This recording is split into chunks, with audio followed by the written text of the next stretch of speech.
Saudara-saudari yang dikasihi Tuhan, mungkin ada di antara kita yang punya pengalaman mendampingi orang-orang yang terjerat oleh narkoba, lalu perlahan-lahan berupaya untuk membebaskan diri dari jeratannya.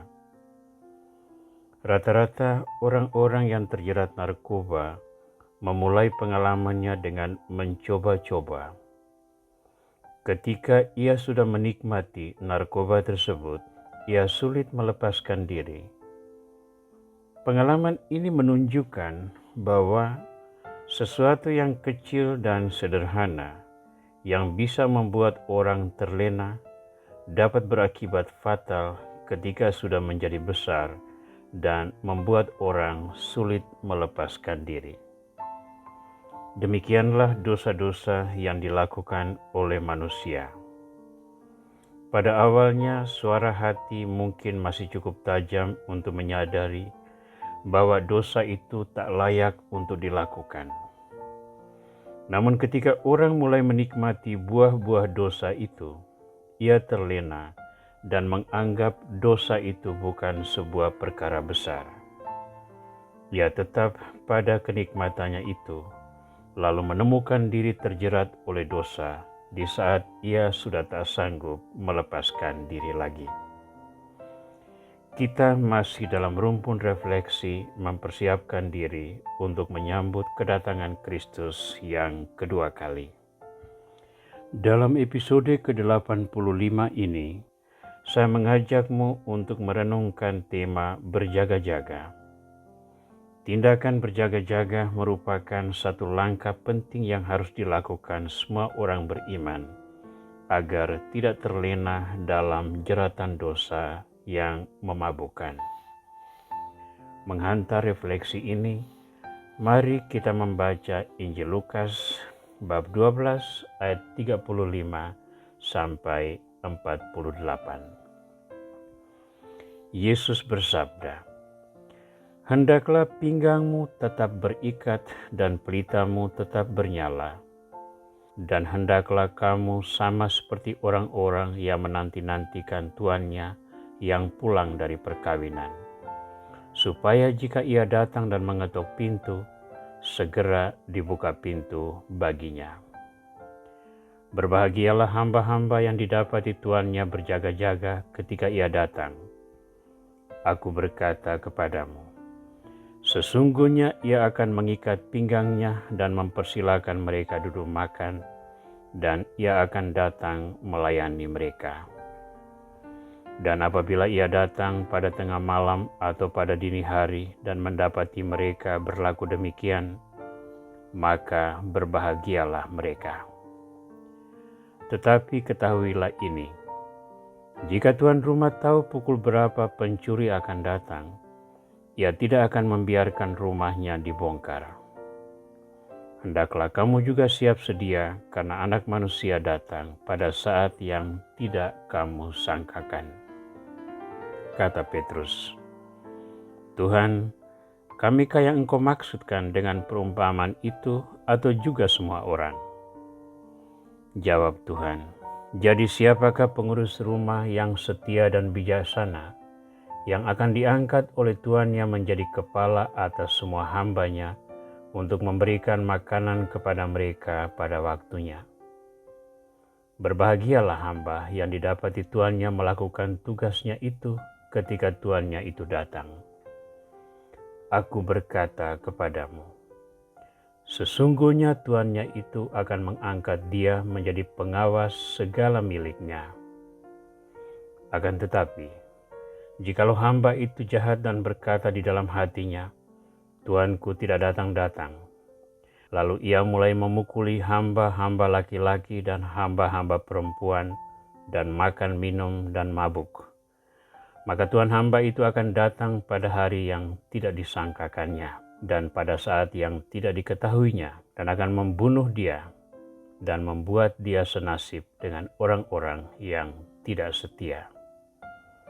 Adapun hamba yang tahu akan kehendak tuannya tetapi tidak mengadakan persiapan atau tidak melakukan apa yang dikehendaki tuannya, ia akan menerima banyak pukulan.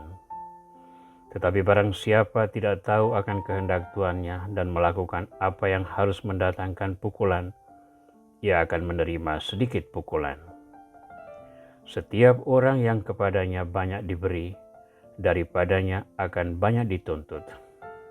Dan kepada siapa yang banyak dipercayakan, daripadanya akan lebih banyak lagi dituntut. Saudara, kita semua menyadari bahwa iman merupakan karunia dari Tuhan. Iman itu membuka pintu bagi kita untuk memahami kehendak Allah dan menghantar kita kepada keselamatan yang dijanjikan Tuhan. Namun sejalan dengan iman datang pula tanggung jawab. Iman merupakan benih yang harus dikembangkan agar menghasilkan berkat yang melimpah tidak hanya bagi diri kita sendiri, tetapi juga bagi sesama.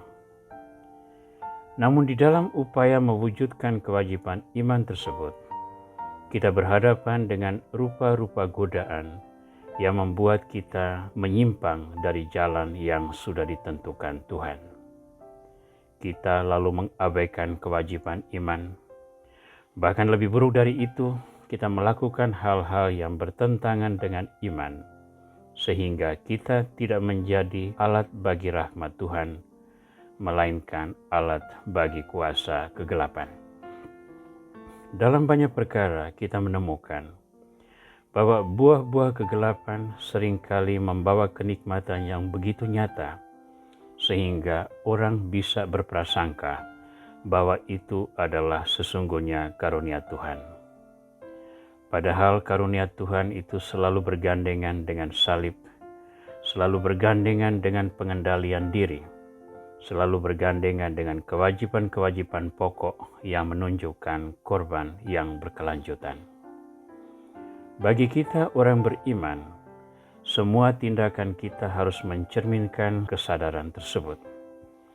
Kesadaran kita akan iman menuntut kita untuk membaharui diri dari waktu ke waktu. Kita berkewajiban untuk menghayati nilai-nilai iman dan moral dalam standar yang ditentukan oleh Yesus Kristus. Kita berkewajiban untuk mewartakan kebenaran sehingga orang-orang terbuka matanya dan berbalik dari jalan hidupnya yang salah untuk mengikuti Yesus Kristus. Semua kewajiban iman tersebut jika dilaksanakan dengan baik merupakan suatu tindakan berjaga-jaga. Tindakan berjaga-jaga tersebut tidak semata-mata kita wujudkan dalam upaya melakukan hal-hal yang baik karena kita takut akan hukuman Tuhan. Sebaliknya, tindakan berjaga-jaga juga dapat kita lakukan sebagai wujud cinta. Cinta yang membawa pembebasan, cinta yang memungkinkan orang mengalami sukacita iman, cinta yang memungkinkan orang merasa diri sebagai pribadi yang utuh, yang selalu dilindungi oleh Tuhan. Jika saya mencintai seseorang, saya ingin agar ia ada di jalan yang benar. Saya menunjukkan jalan itu, tetapi tidak pernah memaksa dia untuk mengikuti jalan itu sesuai dengan kehendak saya. Sebaliknya, saya menunjukkan jalan itu dan memohon kepada Tuhan agar melembutkan hatinya sehingga ia memutuskan untuk mengikuti jalan Tuhan. Kita semua berkewajiban untuk berjaga-jaga. Tindakan berjaga-jaga itu dapat kita lakukan dalam berbagai cara. Berdoa, berpuasa, bermati raga, melakukan perbuatan-perbuatan amal kasih, menciptakan iklim dialog di mana semua orang yang berbeda pandangan hidup dalam keharmonisan, dan aneka korban diri yang lain yang menunjukkan wujud-wujud kerajaan Allah di dunia yang memberi harapan bagi banyak orang. Berjaga-jagalah selalu dan tolonglah sesama agar mereka pun melihat kebenaran iman. Tuhan Yesus Kristus, ingatkanlah kami senantiasa akan kedatangan-Mu yang mengadili kami semua. Doronglah kami untuk mempersiapkan diri dengan sebaik-baiknya, sehingga di saat kedatangan-Mu nanti, Engkau menemukan kami siap siaga menyambut kehadiran-Mu. Jadikanlah hidup kami pujian bagi keagungan nama-Mu, kini dan sepanjang masa. Amin.